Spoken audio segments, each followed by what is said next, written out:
Hey guys, David here. Today I want to talk about soy lecithin and why it's bad for you.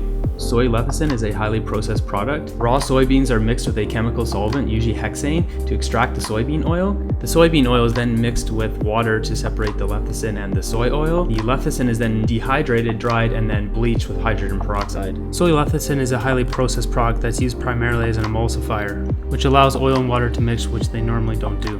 For this reason, you'll find soy lecithin in creamy salad dressings, mayonnaises, spreads, and other foods with a high amount of oil. So what are the health effects of soy lecithin, you might ask?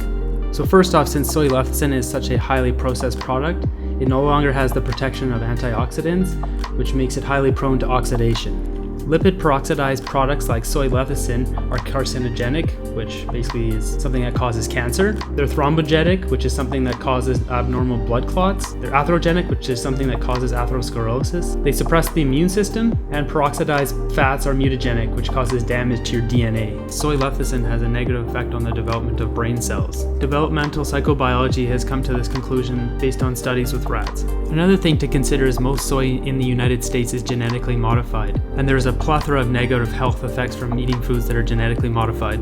So it's very important that you read the labels on the food you buy and make sure it doesn't have any soy lecithin in it. If you guys liked the video, if you feel like you got something out of it, why don't you give the video a thumbs up? And remember guys, until next time, good health changes everything.